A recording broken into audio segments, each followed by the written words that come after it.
ഈ പേര് കേൾക്കുമ്പോൾ ബ്ലാക്ക് റോക്ക് എന്നൊക്കെ പേര് കേൾക്കുമ്പോൾ നമ്മൾ ഓർക്കും ഇതെന്താടാ ഇങ്ങനൊരു പേരെന്ന്.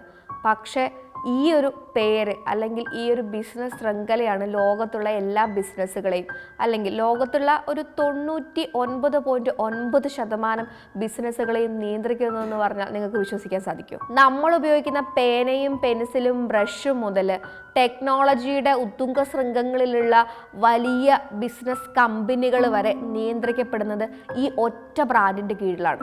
ഇവരുടെ ഒരു പവറിനെ കുറിച്ച് പറയുകയാണെങ്കിൽ ഏറ്റവും സിമ്പിളായിട്ട് പറയാവുന്ന ഒരു കാര്യം അമേരിക്കയിൽ മോണോപോളി എന്ന് പറയുന്ന ഒരു കാര്യം ബാൻഡായിട്ടുള്ളൊരു കാര്യമാണ്. പക്ഷേ അമേരിക്കയിലെ നല്ല ലോകത്തിലെ തന്നെ എല്ലാ ബിസിനസ്സുകളുടെയും മോണോപോളി നിലനിർത്തുന്നത് ഇവരാണ്. ഈ ബ്ലാക്ക് റോക്കിൻ്റെ പ്രധാനപ്പെട്ടുള്ള കമ്പനികൾ ഏതാണെന്ന് കുറച്ച് മനസ്സിലാക്കുകയാണെങ്കിൽ തന്നെ ഇവരുടെ ഒരു പവർ ബിസിനസ് മേഖലയിൽ എന്താണെന്ന് മനസ്സിലാകും.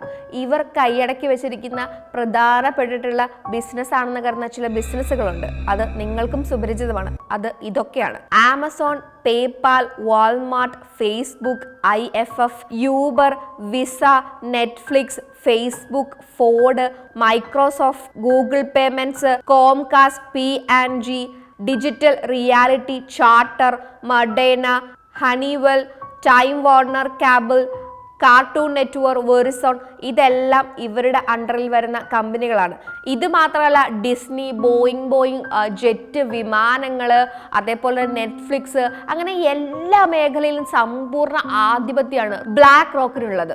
ഇവരുടെ ഒരു ശക്തിയെ പറ്റി പറയുകയാണെങ്കിൽ കുറച്ചും കൂടെ എലാബറേറ്റ് ആയിട്ട് പറയുകയാണെങ്കിൽ ഉള്ള വേറൊരു കാര്യം എന്ന് പറയുന്നത് US-ന്റെ ടോട്ടൽ GDP എന്ന് പറയുന്നത് $26 ട്രില്യൺ ആണെങ്കിൽ ഈ ബ്ലാക്ക് റോക്കിൻ്റെ ഏകദേശം ഒരു GDP ഒരു വർഷത്തിലെ കണക്കാക്കുന്നത് 11 ട്രില്യൺ ആണ്. ഒരു രാജ്യത്തിൻ്റെ മുഴുവൻ GDP-യുടെ ഒരു ഹാഫ് പൊസിഷനോളം തന്നെ വരികയാണ് ഒരു ബിസിനസ് ശൃംഖലയുടെ GDP എന്ന് സാരം. ഇനിയും വളരെ കുറച്ചും കൂടെ സിമ്പിളായിട്ട് പറയുകയാണെങ്കിൽ നമുക്ക് ഇന്ത്യയുടെ ഒരു കണക്ക് വെച്ച് നോക്കാം.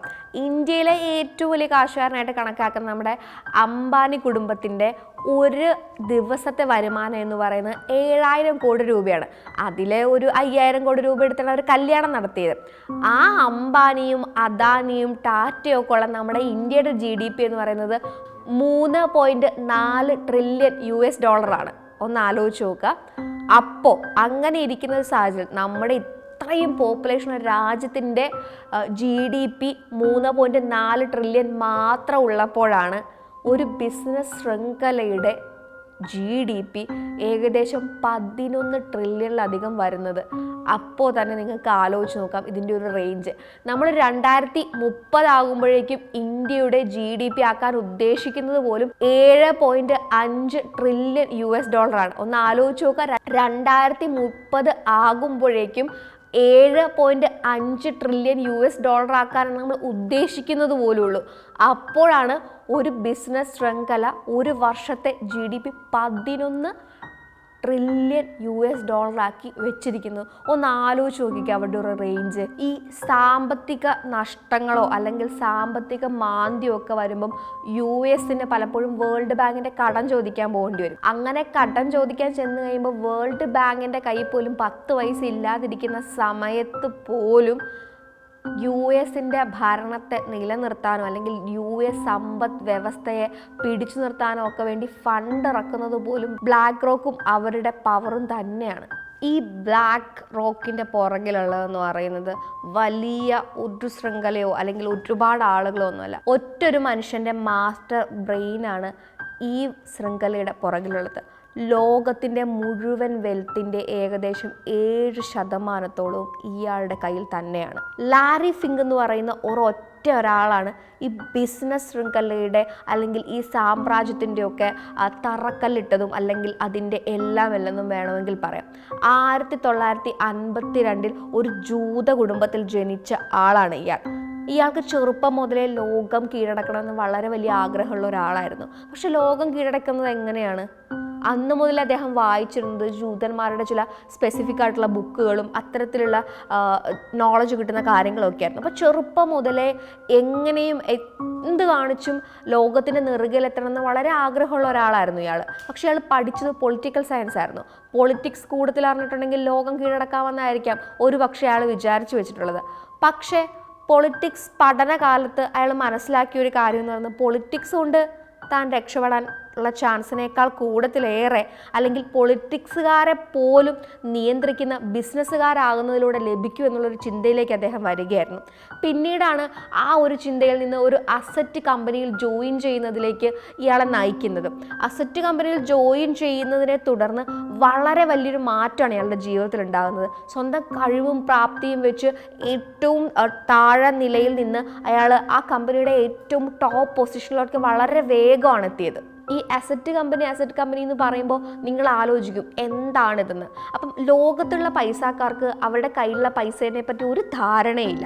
ഇപ്പം ഇലോൺ മസ്കിൻ്റെ ഒക്കെ ഒരു ധനം എടുത്ത് നോക്കുകയാണെങ്കിൽ അയാളുടെ കയ്യിലുള്ള പൈസ എണ്ണി തീർക്കാൻ വരെ ഏകദേശം 800 വർഷമെങ്കിലും എടുക്കും. ഏതെങ്കിലും മനുഷ്യന് അത്രയും കാലം ജീവിച്ചിരിക്കാൻ പറ്റുമെന്ന് അറിയില്ല. അത്രയ്ക്ക് സമ്പാദ്യമാണ് ഈ പൈസക്കാരുടെ കയ്യിലുള്ളത്. ഇവർ കൊണ്ടുവന്ന് ഇവരുടെ പണം നിക്ഷേപിക്കുന്നത് അല്ലെങ്കിൽ സേവ് ചെയ്യുന്നൊരു ഇടത്തിനെയാണ് അസറ്റ് ബാങ്ക് എന്ന് പറയുന്നത്. അപ്പം ഈ ബാങ്കിൻ്റെ ടോപ്പ് പൊസിഷനിലേക്ക് ഇദ്ദേഹം എത്തുകയാണ്. അങ്ങനെ എത്തിക്കഴിഞ്ഞെങ്കിലും ഈ അസറ്റ് കമ്പനിയുമായിട്ടുണ്ടായിരുന്ന ചെറിയ എന്തോ ഒരു പ്രശ്നത്തിൻ്റെ പേരിൽ ആ കമ്പനിയിൽ നിന്ന് ഒറ്റ ദിവസത്തേക്ക് ആ കമ്പനിയിൽ നിന്ന് ദിവസങ്ങൾക്കുള്ളിൽ ഇയാൾക്ക് ഒന്നും അല്ലാതായി പോകേണ്ടി വരികയാണ്. പക്ഷേ ഈ ജൂത ബ്ലഡ് ശരീരത്തിലോടുന്ന ഈ മനുഷ്യന്, അല്ലെങ്കിൽ ആ തീവ്ര ആഗ്രഹങ്ങളുള്ള ലോകത്തെ കീഴടക്കണം എന്ന ആഗ്രഹങ്ങളുള്ള ഈ മനുഷ്യന് അടങ്ങിയിരിക്കാൻ സാധിച്ചില്ല. സ്വന്തമായി അദ്ദേഹത്തിന് 4 സുഹൃത്തുക്കളെ ചേർത്ത് പുതിയൊരു അസറ്റ് കമ്പനി തുടങ്ങുകയാണ് ഇയാൾ ചെയ്തിട്ടുള്ളത്. ഈ കമ്പനി എന്ന് പറയുന്നത് പിന്നീട് നേടിയിട്ടുള്ള വളർച്ച എന്ന് പറയുന്ന അസുര വളർച്ചയാണ്. ഒരു മനുഷ്യനും ചിന്തിക്കാൻ പോലും സാധിക്കാത്ത രീതിയിലുള്ള സമ്പാദ്യത്തിലേക്കാണ് പിന്നീട് ഇയാളുടെ നേതൃത്വത്തിലുള്ള ഈ കമ്പനി പടർന്ന് കയറുന്നത്. 2008 ഗ്രേറ്റ് ഡിപ്രഷൻ എല്ലാ തരത്തിലും ഇയാളുടെ കമ്പനിയെ ലോകത്തിന് നെറുകെ, അല്ലെങ്കിൽ ലോകത്തിൻ്റെ എല്ലാ ഷെയറുകളിലേക്കും കൈയെത്തിപ്പിടിക്കാൻ പറ്റുന്ന ഒരാളാക്കി മാറ്റുകയായിരുന്നു. 2008 ഗ്രേറ്റ് ഡിപ്രഷൻ വന്ന സമയത്ത് ഇയാൾ എന്താണ് ചെയ്തതെന്ന് വെച്ചിട്ടുണ്ടെങ്കിൽ ഇയാളുടെ കമ്പനികളും ലോകത്തുള്ള എല്ലാ കമ്പനികളുടെയും ഷെയറുകൾ വാങ്ങിക്കൂട്ടുന്ന തിരക്കിലായിരുന്നു. എല്ലാ കമ്പനികളുടെയും തന്നെ ഷെയറുകൾ വാങ്ങിക്കൂട്ടുകയും ഡിപ്രഷൻ സാമ്പത്തിക മാന്ദ്യം കഴിഞ്ഞു കഴിയുമ്പോഴേക്കും ഈ ലോകത്തുള്ള പല കമ്പനികളുടെയും ഏറ്റവും വലിയൊരു ഷെയർ ഹോൾഡറായി മാറുകയാണ് ചെയ്തിട്ടുള്ളത്.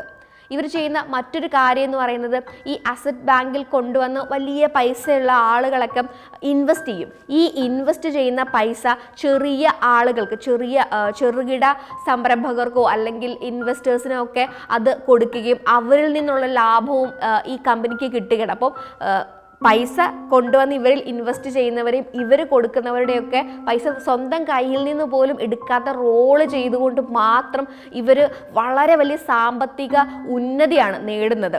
അപ്പം ഗ്രേറ്റ് ഡിപ്രഷൻ്റെ കാലത്ത് ഉണ്ടായിരുന്ന സാമ്പത്തിക മാന്ദ്യത്തിൻ്റെ സമയത്ത് ഉണ്ടായിരുന്ന ലാഭവും ഈ ലാഭവും അടക്കം വളരെ സമ്പത്തിൻ്റെ ഒരിക്കലും ഐഡൻറ്റിഫൈ ചെയ്യാൻ പറ്റാത്ത ഒരു മേഖലയിലേക്കാണ് ഈ കമ്പനി എത്തുന്നത്. അതായത് ഗ്രേറ്റ് ഡിപ്രഷൻ്റെ സമയത്ത് ഏകദേശം 1000 രൂപയെങ്കിലും നിങ്ങൾ ഇവിടെ നിക്ഷേപിക്കുകയായിരുന്നെങ്കിൽ അതിൻ്റെ ലാഭം എന്ന് പറയുന്നത് 7000 മടങ്ങിലധികമായിരുന്നു കിട്ടാൻ പോകുന്നത്.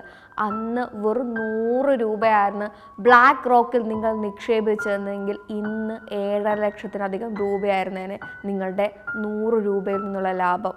റേഞ്ച് ഒന്ന് ചിന്തിച്ച് നോക്കിയാൽ മതി. ഈ കമ്പനിയും ഇതിലെ ആളുകളെന്ന് പറയുന്നത് പലപ്പോഴും ബിസിനസ്സിൽ വിജയിച്ച് കയറുന്നത് ലോകത്തെ മുഴുവൻ മാനിപ്പുലേറ്റ് ചെയ്തുകൊണ്ടാണ്. ഇവരുടെ ചില മാനിപ്പുലേഷൻ ടെക്നിക്കുകൾ ലോകത്തിൻ്റെ തന്നെ സാമ്പത്തിക സ്ഥിതിയും ഇവരുടെ സാമ്പത്തിക സ്ഥിതിയൊക്കെ പല രീതിയിലും ബാധിച്ചിട്ടുള്ളതാണ്. അതിൻ്റെ ഒരു ഉദാഹരണമായിട്ട് ഇപ്പോൾ ബിസിനസ് മേഖലയിലുള്ള ആളുകൾ വിലയിരുത്തുന്നത് ഒരു മാനിപ്പുലേഷൻ അല്ലെങ്കിൽ ഒരു മാനിപ്പുലേഷൻ ടെക്നിക്കിൻ്റെ ഒരു എക്സാമ്പിൾ ആയിട്ട് പറയുന്നത് യുക്രൈൻ യുദ്ധ വിഷയം ഉണ്ടായപ്പോൾ റഷ്യയും ഉക്രൈനും എന്നെല്ലാമുള്ള വിഷയം ഉണ്ടായപ്പോൾ അതുമായി ബന്ധപ്പെട്ട് സാമ്പത്തിക മാന്ദ്യം ഉണ്ടാകുമെന്നുള്ള രീതിയിൽ വളരെ വലിയ പ്രചരണം നടത്തുകയും ആളുകൾ പരിഭ്രാന്തരായി അവരുടെ ഷെയറുകൾ വിൽക്കുകയും ചെയ്യുന്ന ഒരു സാഹചര്യം ഉണ്ടെന്നു. അപ്പോൾ ഈ ഷെയറുകൾ മുഴുവൻ വാങ്ങിക്കൂട്ടുന്നത് ഈ കമ്പനി ആയിരിക്കും.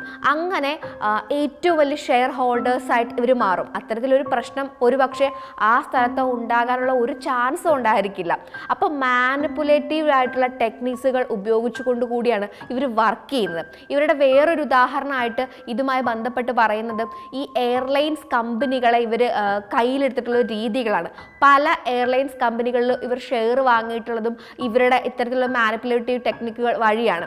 അതിൻ്റെ ഒപ്പം തന്നെ കൂട്ടി യോജിപ്പിക്കാൻ സാധിക്കുന്നവരുടെ ഒരു മാനിപ്പുലേഷൻ ടെക്നിക്കായിട്ട് കരുതപ്പെടുന്ന ഒരു കാര്യം എന്ന് പറയുന്നത് ഇപ്പോൾ ലോകത്ത് നടന്നുകൊണ്ടിരിക്കുന്ന പൊല്യൂഷനുമായി ബന്ധപ്പെട്ടിട്ടുള്ള കോലാഹലങ്ങൾക്ക് പുറകിലും ഈ ബിസിനസ് ഗ്രൂപ്പിൻ്റെ മാനിപ്പുലേഷൻ ടെക്നിക് ആണെന്നാണ്. അതിൻ്റെ എക്സാമ്പിൾ ആയിട്ട് പറയുന്നത് ഏതെങ്കിലും ഒരു ഗ്രൂപ്പിനെ തകർത്തുകൊണ്ട് അവരുടെ ഷെയറുകൾ വാങ്ങാൻ ഈ കമ്പനി ലക്ഷ്യം വെച്ചിട്ടുണ്ടായിരിക്കാം. അപ്പോൾ അതിന് വേണ്ടിയിട്ട് പൊല്യൂഷൻ എന്നൊരു കാര്യത്തെ അവർ ഉപയോഗിക്കുന്നുണ്ട്. പൊല്യൂഷൻ തീർച്ചയായിട്ടും ഉണ്ട്. അതിൻ്റെ ഒപ്പം ഇവർ ഈ വിഷയത്തെ കൂടി ഇവർ ഉപയോഗിക്കും. അതിൻ്റെ ഒപ്പം തന്നെ പൊല്യൂഷനെ ചെറുക്കുന്നതിന് വേണ്ടിയിട്ട് സോളാർ പാനലുകൾ പോലെ എന്തെങ്കിലും പുതിയൊരു ബിസിനസ് സംരംഭം ഇവർ ആലോചിക്കുന്നുണ്ടായിരിക്കും. അപ്പോൾ അതിലേക്കും ഇൻവെസ്റ്റ് ചെയ്യിപ്പിക്കുന്നതിന് വേണ്ടി കൂടിയാണ് ഇവർ ഇത്തരത്തിൽ മാനിപ്പുലേറ്റീവായിട്ട് ഇവരുടെ വർക്കുകൾ മുഴുവൻ പ്ലാൻ ചെയ്ത് കൊണ്ടുവരുന്നത്.